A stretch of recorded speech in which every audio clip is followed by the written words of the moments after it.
آدم علیہ السلام کو جب جنت سے نکالا گیا تو آپ زمین میں وہنا نامی مقام پر اترے جو مکہ اور طائف کے درمیان ہے، اور حسن سے روایت ہے کہ حضرت آدم علیہ السلام ہندوستان میں اترے اور حوا علیہ السلام جدہ میں۔ آدم علیہ السلام اور حضرت حوا جب زمین پر اترے تو ان کے جسم پر درختوں کے پتے تھے۔ حضرت آدم علیہ السلام کو جب گرمی نے ستایا تو آپ بیٹھ کر رونے لگے اور اپنی زوجہ سے فرمایا، مجھے گرمی سے بہت تکلیف ہو رہی ہے۔ اسی وقت حضرت جبرائیل علیہ السلام روئی لے کر آئے اور حوا کو حکم دیا کہ اسے کاٹو اور اسے کاٹنے کا طریقہ بھی سکھایا۔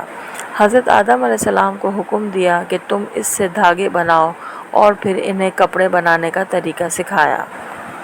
آدم علیہ السلام اور حضرت حوا رضی اللہ تعالی عنہا کا پہلا لباس مینڈھے کی اون کا تھا۔ حضرت آدم علیہ السلام نے مینڈھے سے اون اتاری، اسے صاف کیا، پھر اس سے اپنے لیے ایک جبہ بنایا اور حضرت حوا کے لیے ایک پورا جسم ڈھانپنے کے لیے ایک قبا اور سر ڈھانپنے کے لیے ایک چادر تیار کی۔ آدم اور حضرت حوا کے جب اولاد ہوئی تو ان کے ہاں جڑواں بچے پیدا ہوئے، ایک بچہ اور ایک بچی، اور اللہ تعالیٰ کا یہ حکم تھا کہ ہر بچے کو دوسرے بچے کے ساتھ پیدا ہونے والی بچی سے نکاح کیا جائے۔ یہ سلسلہ جاری رہا اور اسی طرح بچے کے پیدا ہونے پر اس کی بہن سے اس کا نکاح کر دیا جاتا، اور یہ اس وقت جائز تھا۔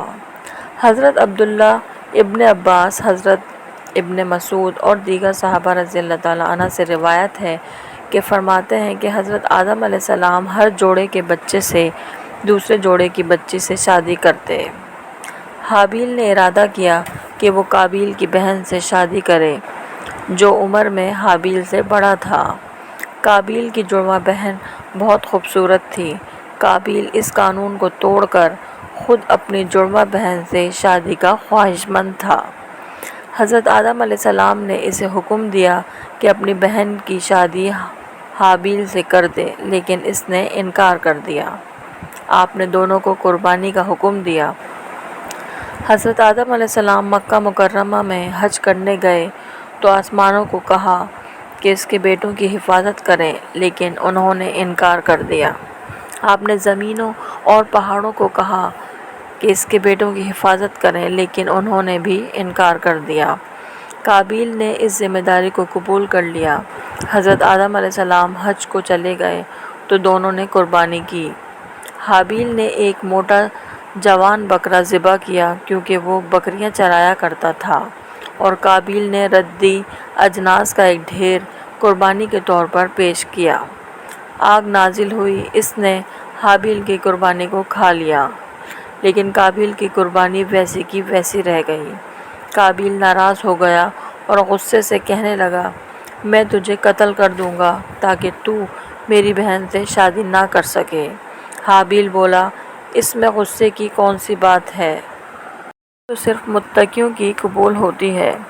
جب دونوں بھائی قربانی کر رہے تھے تو حضرت آدم علیہ السلام وہاں موجود تھے اور ان کی قربانی کی قبولیت کی دعا کر رہے تھے، لیکن جب حابیل کی قربانی قبول ہوئی اور قابیل کی رد کر دی گئی تو قابیل نے کہا، اے ابا جان، قربانی کی قبولیت حابیل کے تقوی اور حق بجا لانے کی وجہ سے نہیں، بلکہ یہ صرف آپ کی دعا کی برکت کی وجہ سے ہے۔ آپ نے حابیل کے لیے دعا کی لیکن مگر میرے لیے نہیں کی۔ پھر اس نے حابیل کو قتل کی دھمکی دی۔ ایک رات حابیل نے چراگاہ سے آنے میں دیر کر دی تو حضرت آدم علیہ السلام نے قابیل کو بھیجا کہ دیکھے حابیل نے دیر کیوں کی ہے۔ یہ چراگاہ میں پہنچا تو حابیل وہاں موجود تھا۔ قابیل نے کہا، اب بتاؤ آپ کی قربانی قبول کیوں ہوئی ہے اور میری رد کیوں ہوئی؟ حابیل نے جواب دیا، بے شک اللہ تعالیٰ متقیوں کی قبول کرتا ہے۔ قابیل کو غصہ آ گیا، ہاتھ میں لوہے کا ڈنڈا تھا، اس نے اپنے بھائی کے سر پر مار کر اسے قتل کر دیا۔ کچھ لوگ کہتے ہیں کہ بھائی کا سر پتھر سے کچل دیا جس کی وجہ سے اس کی موت واقع ہوئی۔ کچھ لوگ کہتے ہیں کہ حابیل سویا ہوا تھا تو اچانک حملہ کر دیا۔ واللہ عالم اپنے بھائی کی لاش کندھوں پر اٹھائے کافی ٹائم تک پھرتا رہا، حتیٰ کہ اللہ تعالیٰ نے 2 کوے بھیجے۔